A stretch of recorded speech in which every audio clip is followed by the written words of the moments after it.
მოგესალმებით ჩემო ძვირფასო მაყურებელო და მსმენელო. დღეს ვისაუბრებთ ისევ თბილისის წესზე, შეიძლება ეხლა რიმის მომგვრელი იყოს, მაგრამ ქალის გამზითვება, გამზითევა ეს იყო, მთელი პროცესი და აი ნახავთ როგორი საინტერესოა რა. აი თვითონ გრიშაშვილიც აღნიშნავს, რომ ჩვენს დროშიო ალბათ ეს როცა წიგნი წერებოდა, ხო, ეს საუკუნის 20-იან წლებში გასული საუკუნის უკვე ღიმილის საღიმილოც იყოს ეს ჩვენი ეს თქვა საღიმილოც. და უკვე საჩოთი როცა.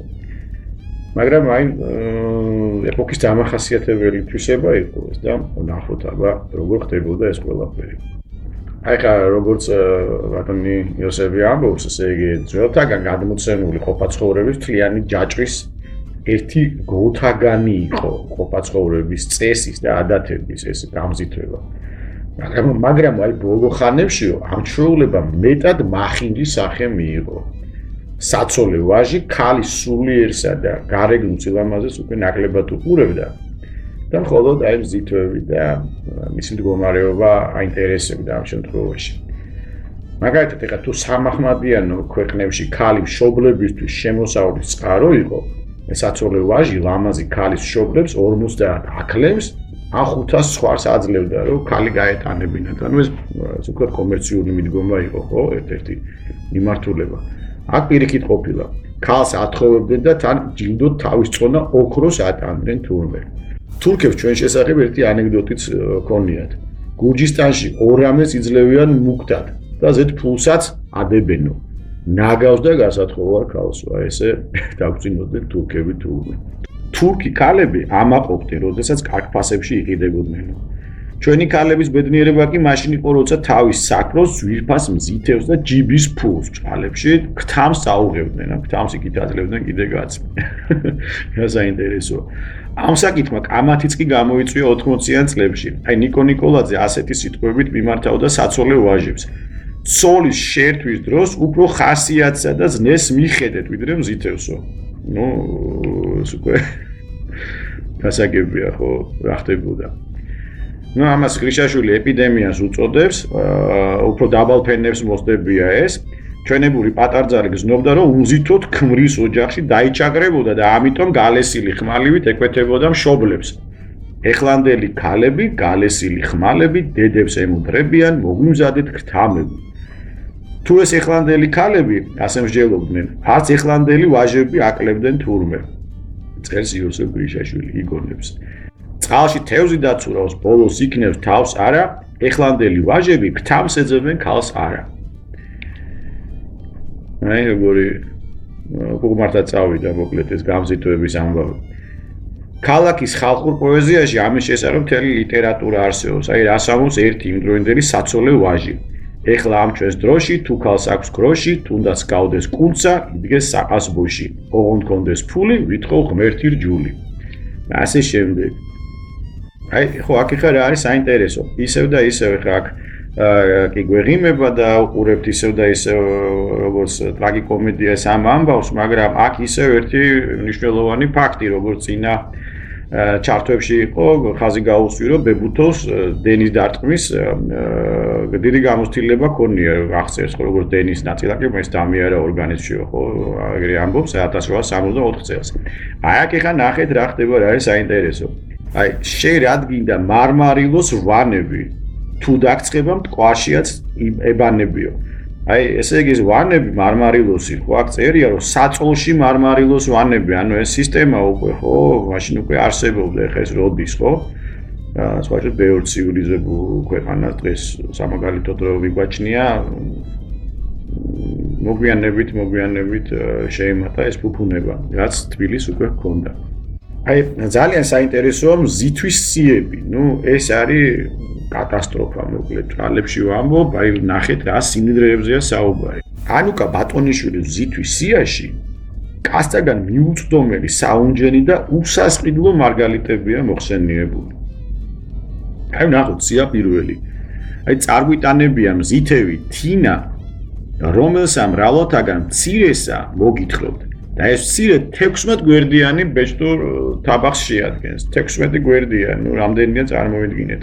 აი როგორ არის აღწერილი სამკაულნი და საუნჯენი კაცთაგან მიუწდომელნი მარგალიტნი უსასყიდნო ოქრო და ვერცხლი აღუწერელნი ხევალნი ხადუმი თურთ აზნაურნი სარანგთურთ ესე იგი არა მარტო მატერიალურ ქონებას ატანდნენ არამედ ატანდნენ ადამიანებს ხო აი ხევლებს ხადუმ თურთ აზნაურები სარანგი თურთ და ასე შემდეგ ხო ხო ახლა რა უნდა გაეტანებინათ აუცილებლად ეს იყო ქართული ლიტერატურა ნუ ამის დააფთ არ შეიძლებოდა ვეფხის წყაოსანი ჯაზულით დახატული ეს ჯაზულით ნახატი ალბათ ეს გრავიურებით და იმითი ძალიან საინტერესო და უძვირფასესი იქნებოდა რა თქმა უნდა გარდა იმისა შინაარსისა ლეილ მიჯნურიანი 1 ჩამოთვლილია უსუფ ზილიხანიანი კიდევ 1 საამიანი 1 დროს გასატარებელი გონებრივი გასართობები სათამაშო ჭადრაკი ნარდი ხათაბანდისა განჯაფა ეს არ ვიცი რა თამაშია სავზი სურხი და ნახეთ რა საინტერესოა კურდღელი და ავაზა ესე ხა მივედით რომ ავაზები ყოლიათ ხო ჩვენში ესე იგი ავაზა არ არის ეგეთი ადვილი მოსათვენიერებელი ხო ნუ სამკაულები ესე იგი მარგალიტის ქუდი მრავლის ხოშრის მარგალიტი და ნაკერი სიასამურით იალქანი პირის მარგალიტი კარგი და პატიოსანი საყური წყვილი ორის ყირმიზის ბადახშანის ვალითა ორის ობლის მარგალიტი და ორის ნიშაბურის ფირუზითა თავისის მურასას ჯაჭვებით და შიგსხდეს 36 იაგუნდი 9 ოქროს ქულიჩითი შიგსხდეს პატიოსანი ზურმუხტი 7 ყირმიზი იაგუნდი 20 მოკლედ ახლა ბევრი ვარ გავაგზელო ისევ ალტერნატიულად შევხედოთ ამას რატომ მაინდა-მაინც 9 აი რატომ უნდა ყოფილიყო 16 იაგუნდი ხო აი ესეც რაღაცასთან დაკავშირებული ახლა 9 ყველაზე ხშირად შეკვდება აქ რა აი ცხრიანის მონაცემი ეს არის საინტერესო რომ როდესაც რუსეთის იმპერია შემოვიდა ჩვენ ქონია ცხრიანობითი ანგარიში და ეს 9-თან დაკავშირებით მე ამაზე მასალა მომზადებული მაქვს აი როგორ მოხდა ეს და რას ნიშნავდა ეს ცხრიანობა რატომ მე-9-ცა მე-9 ტალღა და ასე შემდეგ ხო ხშირად შეკვედრია ხო 900 იქით და შემდეგ ჩართვაში აუცილებლად გავაკეთებთ ამას მივუიხილავთ ამ თემას ხო რა მოხდა ესე იგი რუსეთის იმპერია როცა შემოვიდა აქ უკვე არა მანამდე ცხრიანობა შეიცვალა ევროპიდან შევიდა ჯუჟინა და უკვე ჯუჟინაზე გადავიდა ყველაფერი ხო ნუ აქ არის ჩამოთვლილი ესე იგი რამდენი მარგალიტი რამდენი ოქრო ჯიღა ესე იგი სასწაული ნუ არ ვიცი ნუ უდიდრესი სია ხო აი საპირ ფარეშოსთვის ნუ ვერცხლის გოდორი ასე უმარილის სალესავი მისის ვერცხლის სინითა მუშაბახის ფერი ოქროს კოლოფი და ასე შემდეგ კიდე აბანოს იარაღები ესე ეწოდება სუზანი 1 ყადიფა 2 ხალასად ნაკერი 1 პირსახოცი 2 ფუთა დარაისი 2 ორხოვა 1 ქეჩა 1 და ესე შემდეგ და სააბანოვე დიდი ჯამი ნუ საცულები ესე იგი საცულებიც კი ჩამოთვლილი ესე იგი აღრიცხულია რა როგორ და რამდენი გაატანეს პერანგი და მისი ტოლი 9 აი ახლა 9 არის აი ნახეთ ბურსეულისა 9 მერდინისა 9 ფერანდის მოვისა 9 პერანგის ღილი ობოლი პატიოსანი მარგალიტისა მარცვალი 9 შვიჩი 9 შეიდიში 9 ნუ კაბები ესე იგი ნუ ამრავია ჩამოთვლილი ისპანის ესე იგი ისპანის ესპანური დებისა ყვითელი ფირუზ ქარის და მაგათ პასაცმოდა დაკავშირებით ძალიან საინტერესო თომა გველოდება აქ ცოტა შემოგთავაზებთ რომ ეს მიმოიხილო და არას ნიშნავს ძალიან საინტერესოა ჭურჭელი უამრავი სამზარეულოსთვის არ ვიცი ნუ ჩამოთვლილია ესეთი 20-მდე ხო ძალიან მომწონს ერთი სიტყვა სარკეს ქვია მიჭვრიტინა ამ სიაში აი როგორი მიჭვრიტინა ვერცხლისა თეგით მოჭრილი ნუ საინტერესოა მიჭვრიტინა დავიმახსოვროთ კიდე ამ ქართულ წერლობას ესე იგი ემატებოდა რა ჩამონათვალი არის აი ნახეთ რა საინტერესოა ეგ რა მიდიოდა რა წიგნებით მიდიოდნენ რა დონის განათლება ჰქონდა ქალასთან ნუ გადაშლილი ხო ექნებოდა ეს წიგნი რა ქართლის ცხოვრება ეს აუცილებელი სიტყვათა გონა ეს მოგეხსენება სულხან საბასის სხვა შორის აი აქ მაქვს ეთქობა ესეც რომელიც წლის არის 1891 არის ალბათ თითოებში გატანებული იქნებოდა ხო ქილილა და დამანა ზეილანიანი, მართლა საინტერესო ლიტერატურაა, ეს წაკითხული მაგაკიდან უმრავლესობა. ვარდ ბულბულიანი, შამი ფარვანიანი, გაზაფხულისა და შემოდგომის გაბაასება, ანბანთქება, მაჯამა, გრამატიკა, რიტორიკა, წარმოვიდგინეთ, დიალექტიკა, კატეგორია, სიბზნე სიცრუისა, აგრეთვე აღწერია სიბზნე სიცრუე. სულხან საბასი, ვისრამიანი, ჩარდივარაშიანი, ჩარდავარაშიანი უკაცრავად, მირიანიანი. აი ესეთი საინტერესო წიგნებია. დაფნის ქალაქი კიდევ და ყარამანიანი. წიგნებში მოხსენიებულია ცნობილი დივანოვის ცნობილი კალენდარი.